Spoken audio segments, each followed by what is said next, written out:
Hello and welcome back to my channel. My name is Mildly Gothic.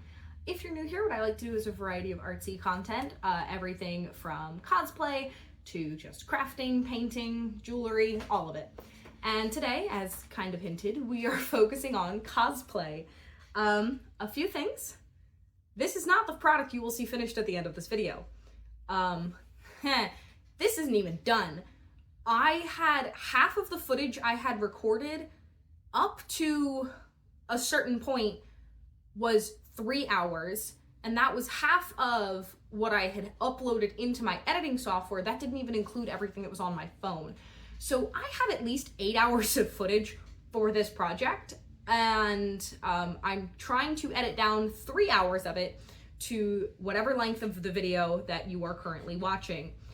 This thing has taken me an immense amount of time. It's basically taken me 2 full weekends, plus a full week of 3 hours, 1 to 3 hours every day after work. So there's been a lot of time into getting it to just this state so far, and I'll probably maybe talk about it a little bit at the end as far as what you can expect next time. But I'm really happy with this. This is continuing my Phillipa Georgiou cosplay. I have a video where I made her crown a little while ago that I'm very, very proud of. So please go check out those 2 videos, I think, on how I put that whole thing together. But this is all EVA foam, and I will be showing you how I got this started, how I got her to this state, and where to go from here. So without further ado, let's get to it. Okay, in all honesty, I've deleted and re-recorded like an hour at least of footage. But so where we are, I have padded my dress form, and I've also adjusted the measurements because I did realize my dress form was not entirely true to size in one very notable dimension, and then also in kind of the waist. So I'm hoping that this is going to help me. So the way that I'm going to do this, the reason I keep deleting and trying to restart is because I'm trying to figure out the best way to approach this. I have plastic sheets that I wanted to use originally, but I don't really have the best way to actually work with that. So what I'm gonna do instead is use foam. This foam, but not this one. I don't know, foam. This one I think is a little too thick, so I think I'm gonna use something thinner. But what I wanna do is, I'm trying to figure out how to best approach creating this because it is a very form-fitted piece.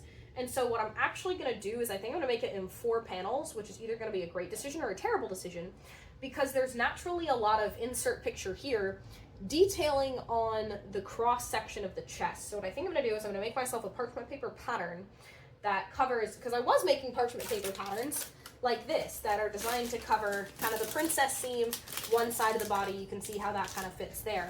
Also, hack for parchment paper. Apologies to your ears or I'll mute it. But the one thing you should do with your parchment paper, crinkle it. If you've never done this before, what it does is it basically makes the parchment paper so much more malleable, and you can just bend it to any shape you want. This is actually a baking hack to get this to fit in any like loaf pan you want, but trust me, it works for this purpose as well. Because then you can just kind of mold it and lay it out much more like a fabric would, and you can see how that fits the body much better than just a flat piece of parchment paper would.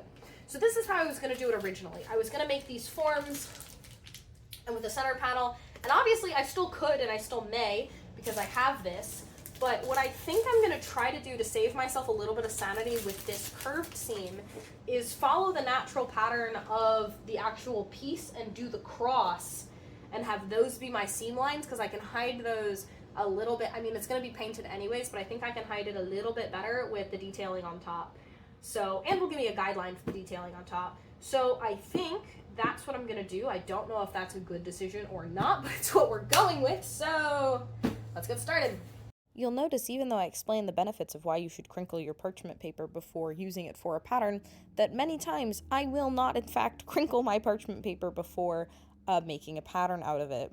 So to make the top V part of the chest plate, I just marked out, I cut some general slits so that I could form it to around where the neck was, and then just kind of laid out, drew out a line where that neckline would be, and about how far down I wanted it to go so that I could cut out that V shape and pin it in place and use as a guideline for the rest of this. I then immediately went to patterning out the bottom half of it because the top and the bottom are basically just two triangles opposite each other. And the hard part was the side pieces. Now, I did originally pattern these as one complete piece, and I don't think it ever gets shown very clearly, but I do end up cutting them in half and making two separate pieces, and that's because of the darts, and I'll explain more on that in a little bit. But right now, I'm just trying to get the basics of all of my shapes and pinning it to the dress form as I go so I can make sure that everything lines up the way it's supposed to.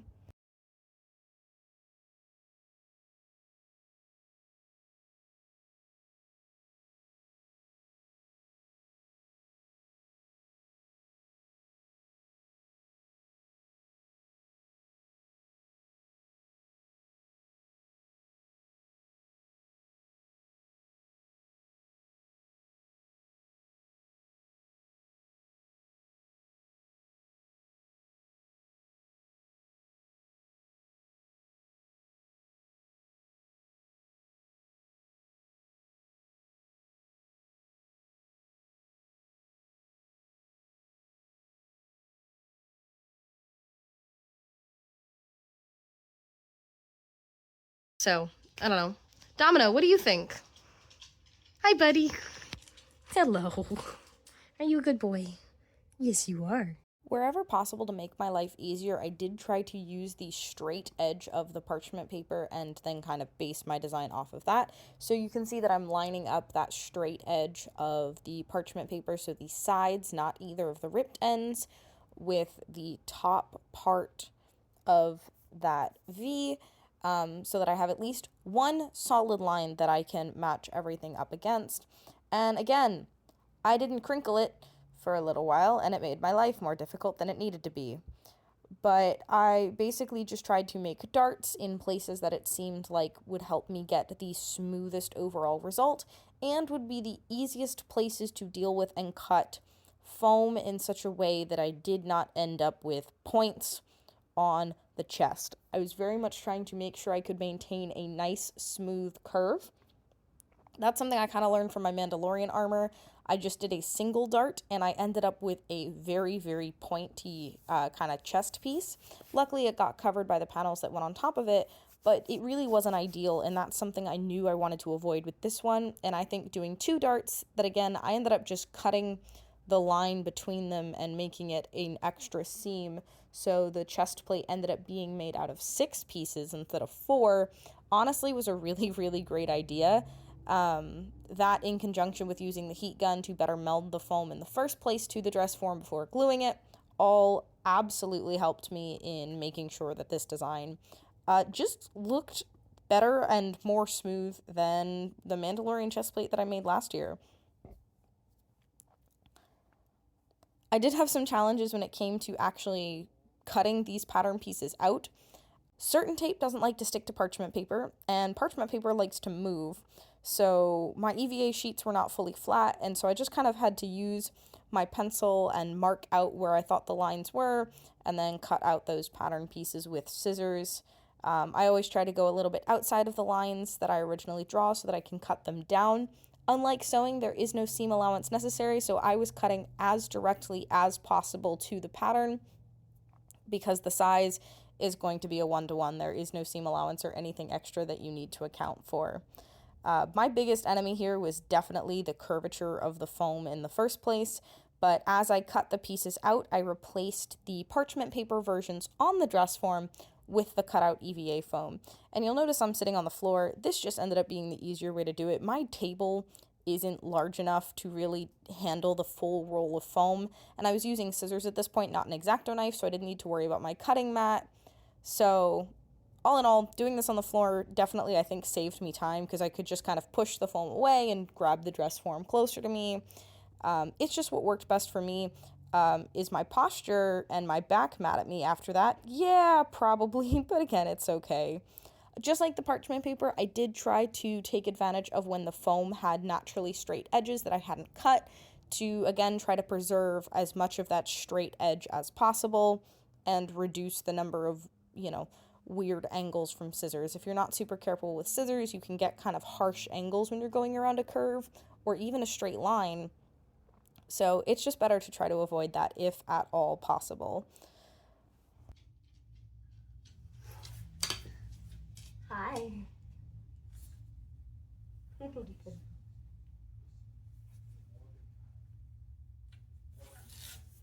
Hello. Domino also enjoyed me being on the floor because every so often he would wander over to see what I was doing. He definitely got upset when I moved to primarily be working on the table, but all in all, the intrusions were adorable and more than welcome.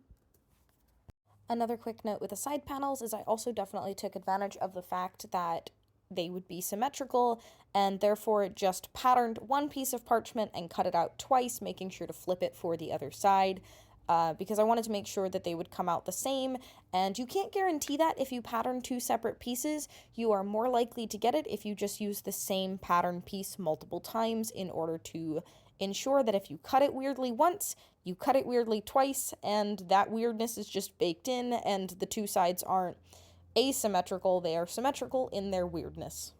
So it's not shown, but once I did have all of the foam pieces cut out and pinned to the Dressform, I did go over them with the heat gun on just a low setting because this was a very thin foam. The pins were to hold it in place because the foam gets very malleable as it gets hot, and I just heated it up in that place and then let it cool down where it was to embed that curvature into the foam. Once those pieces were curved, I used contact cement, and you just apply a thin layer to the two surfaces that you want to connect together. You let it dry, which this is why you want a thin layer, is because it will dry much faster and basically get really nice and tacky.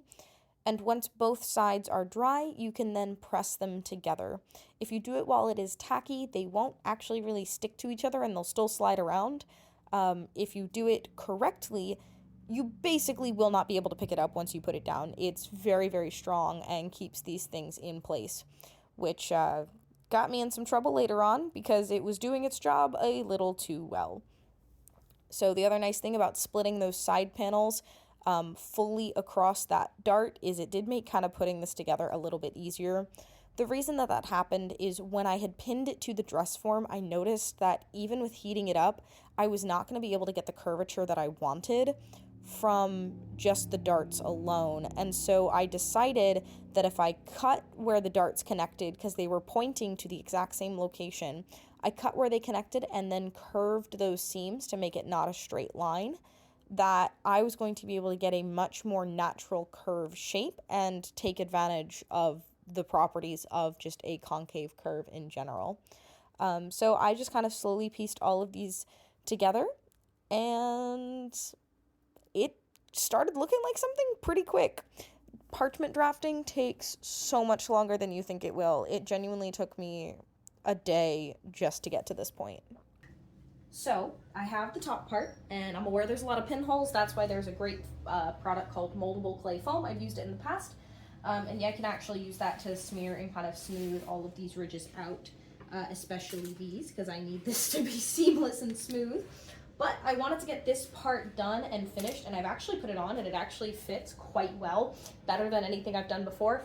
It's almost like padding my Dressform to be more true to my actual size is a good idea. Kind of mad I didn't think about it doing it sooner. So, but now I'm going to do the bottom part, and if you'll notice, kind of the reason I waited is because I wasn't sure how this like angle was going to go, and now I have a better idea of how the angle on the side works. And I'm not sure if that the parchment paper as I drew it is really gonna work. So I'm gonna repattern this and then cut that out. And then I think for the back, I'm just gonna do probably 2 pieces, like how I did my Mandalorian armor.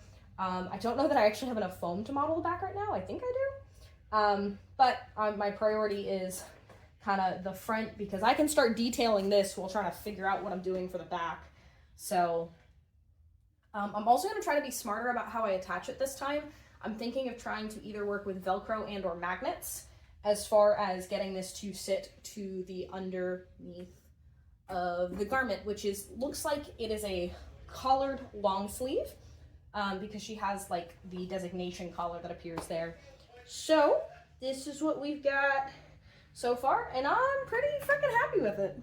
The method I decided to use for the top triangle was take that parchment piece that I used to cut out the base foam and actually use that as my pattern to draw out where all of the lines are, because it's identical to the chest plate, except with the benefit of I don't get the weird perspective and warping of it actually being on the human body, because perspective can do some weird things, and it's kind of like color theory, where a color can look one way when it's surrounded by some colors and completely different when you change those surrounding colors. I have the same problem with perception and just like an understanding of size sometimes. So drawing directly on the parchment paper that I used as my pattern ended up being the only way that I could get a halfway accurate design for this piece. So I drew it all out on the parchment. I used my ruler and then slowly began cutting it out of foam. I used scissors in the beginning and an X-Acto knife later to actually cut out all of the lattice openings in the foam. And that left me with basically a parchment paper skeleton of what I needed the end product to be. Because one thing I noticed looking at her costume is those panels are all one piece. It's not like a bunch of little lines that connect. It looks like one piece cohesively, and I wanted to preserve that and have as few ends as possible. So doing this and getting this little skeleton structure allowed me to do that. What I did next was I laid not masking tape, I laid packing tape on top of it in strips, and basically ended up taping it down to my table. This is something I had to be really careful with because static electricity is a wonderful thing. And if I hovered over the parchment paper with the tape, the parchment paper would like lift up on the ends and try to touch the tape, and sometimes that resulted in some weird warping. But if you go slow and steady and, basically press it nice and down into the table, that tended to work really, really well. And so I made sure that I had the entire parchment paper skeleton covered in packing tape, and then I peeled it up and then stuck it back on top of foam.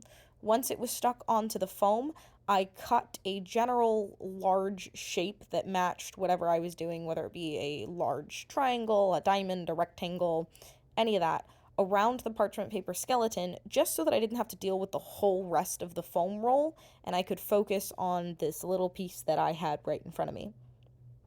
Once I had that, I then used an X-Acto knife to basically trace the outlines of the parchment paper. And this is where I think this technique would work even better if I wasn't using parchment paper, because, gonna be honest, parchment paper is the same color as the foam. So if I couldn't see my pencil lines, I essentially couldn't see exactly where I was supposed to be cutting. So that made things around the corners really weird and kind of made some things a little bit unclear, which when I was only doing it once was fine, but some of these motifs I ended up cutting out multiple times, and it just kind of got really, really hard to see it. So I would probably say to do this technique with something that is not also the color of your foam, just to be able to actually see a difference between the two.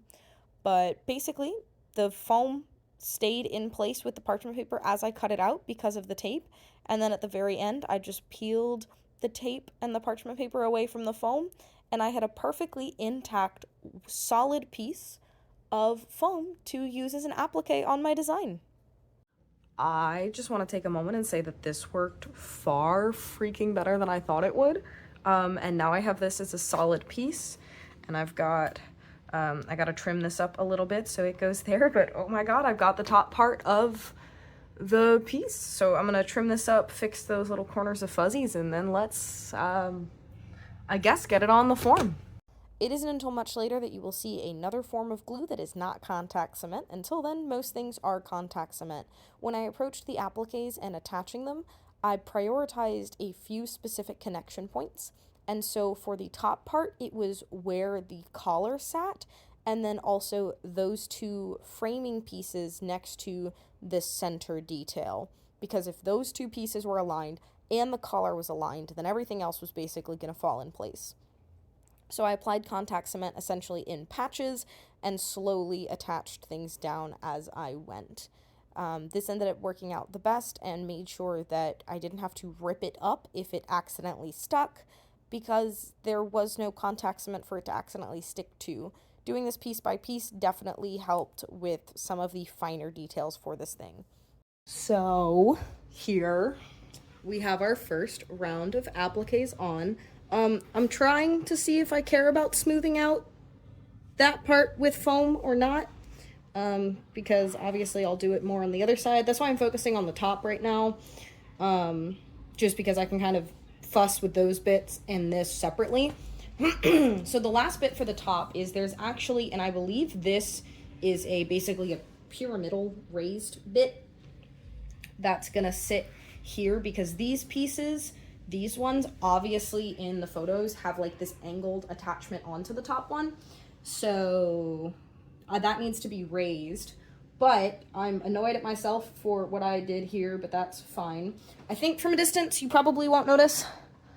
Maybe if she stands in the right light. I might also take more scissors to it and keep cracking at it because I hate myself. Not all of the angles are super clean, but again, like, this thing is so intricate, and I really want it to be perfect. I know it's not going to be. Stop fussing with it. Stop fussing with it. Stop fussing with it. These were left extra long on purpose. I wasn't entirely sure how long those ends were going to be. Obviously, I have some extra bits on the shoulder, which is fine to be seen if I work those into something else.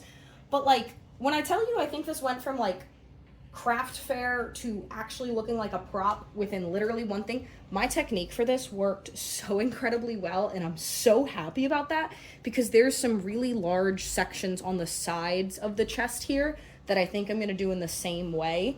So having that technique down is a godsend. I think I'm going to just churn this out now. I say that, probably cut to next video of something having gone horrifically wrong.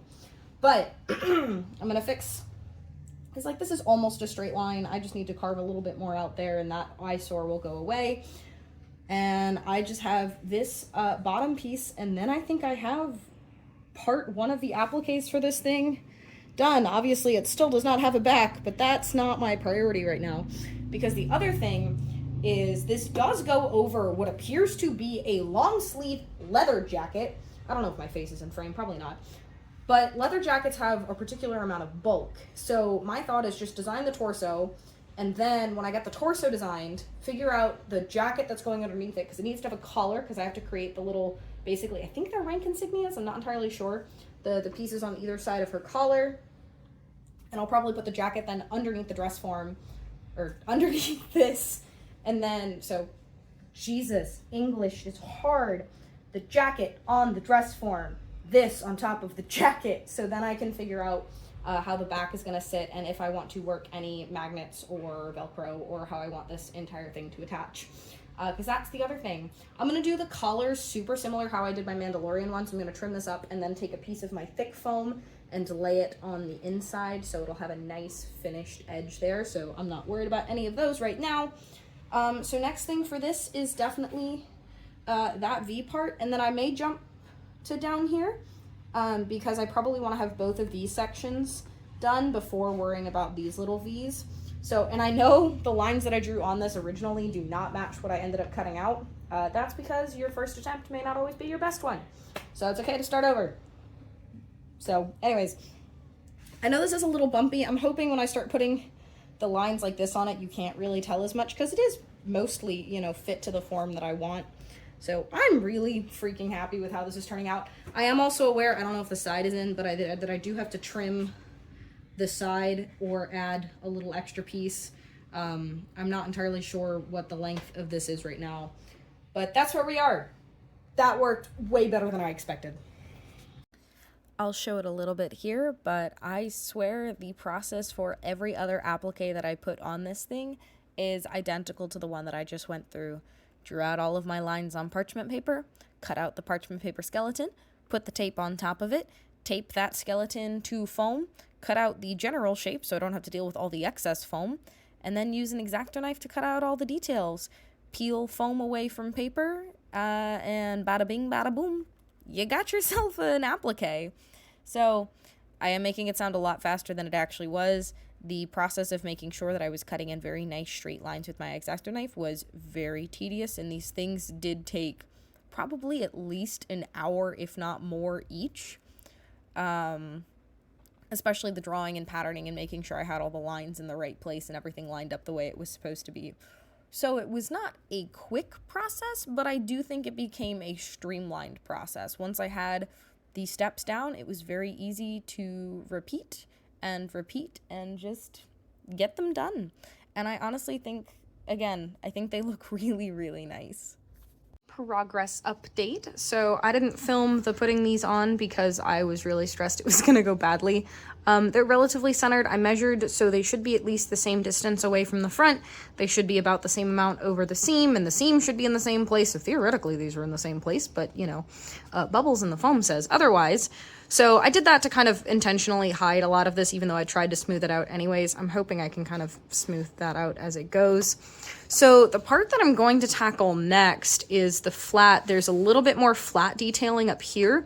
I'm avoiding the center of the chest because these lines, these kind of things that are marked here, are actually protruding from it. There's like a V3D effect because you can see the slope of it. The centerpiece is leaning up against these, meaning these are actually sloped in some way, shape, or form. So with that, I'm kind of avoiding the center part of the chest, and I think that'll help hide a lot of those seams and details right now. I still do have to fix this straight line all the way around issue. That's another problem. And one of the other things that I'm a little concerned of is all reference photos for this have her hair covering like this upper part, which obviously means if I'm wearing this, my hair will be, but that also means that the perfectionist side of me that really wants to make sure that all of these details are as accurate as possible is freaking out because I can't see what those details are. So I'm going to attempt to interpret what these panels look like and get them on, because next step is I need more foam. Actually, I just had a revelation. This piece right here looks like it's the exact same structure as this, just mirrored. So I think because of how big I made some of these details down here, I don't know how many I'm gonna get included up top there, and it's kind of hard to see how many really are up there, but because of that point here and the way that little corner mirrors right there, this is the same motif, just upside down. And the good news is, I still have a template for it. So now I just have to cut out 2 more of these. So there's been an incident. Let me explain.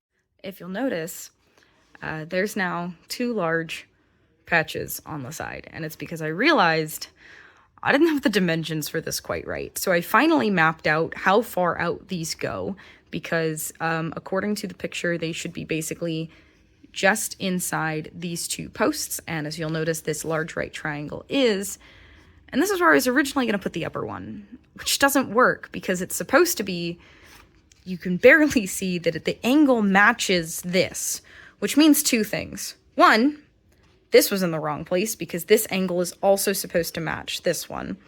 And 2, that these were too big.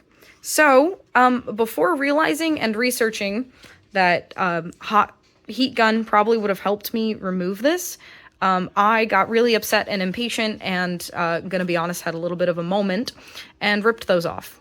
So I still have them. I don't know, there's the mess on the floor. I don't know how usable they're gonna be. Again, if I have to make them smaller, it doesn't really matter anyways. So what I'm trying to do now, and it's kind of working, is I'm taking the heat gun and just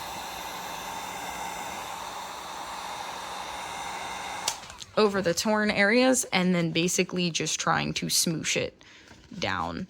Because my biggest concern, and part of the reason I tried to do the foam, luckily this part isn't as bad as this side, is this is one of the most visible areas that's supposed to be perfectly smooth. So unfortunately, luckily I think this will actually be covered by the new bit. So I'm really just trying to get this off, and there's so many pencil lines on this thing, it's a little hard to decipher. But I am going to draw this triangle over on the other side so that I have a good mirror of where to put that as well. But this is about where that needs to be. And therefore, these are wrong. And so I'm going to try to clean up my mess that probably could have been avoided if I used the heat gun in the first place. But I'm kind of determined not to start over because this has honestly taken me forever just to get here. And I'm stubborn, so we're going to see what I can do. Okay, so I realize this probably looks worse. But the hope is that enough of these edges are smooth that I can sand this down, because I've actually finally gotten a decent idea of how to get this to be really nice and thin. And so you just got to get the clay wet enough, and then you can kind of literally spread it until it's a paste, and then place it where you want. And if it's where it needs to be, it'll absorb right into the foam. And if not, then I've just made another problem for myself, which is fine because this entire project is problems for myself. And in fact, what aren't my projects problems for myself? So let's try that again. Let's get a nice, really thin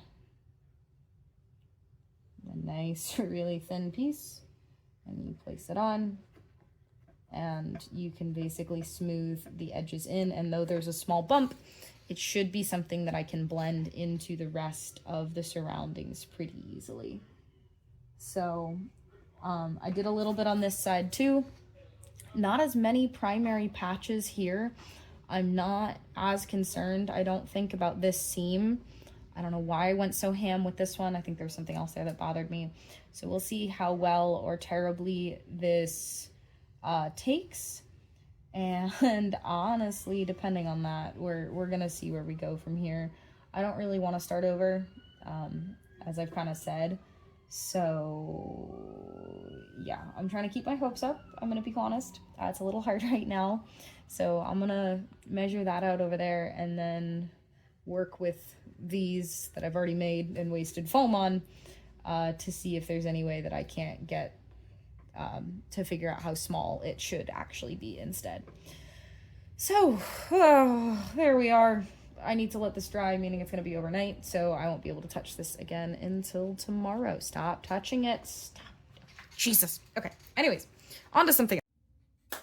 So, again, as you can see, whatever footage you just watched is not the end of this project. Clearly, there is more to be done and more to be had.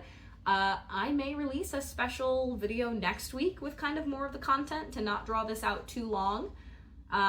We'll see. It depends on how much progress I want to make with the actual project versus editing. And next week's I'll give a sneak peek of, there's some cool boot covers as well. Those will not be, as you know, those were not covered in this video, but I'll cover these from start to finish in my next one. So there's a lot of cool pieces to this cosplay. I'm really, really happy with how everything's turning out so far. And hopefully next time I'll be able to show you that, guys, this thing primed, painted, and colored.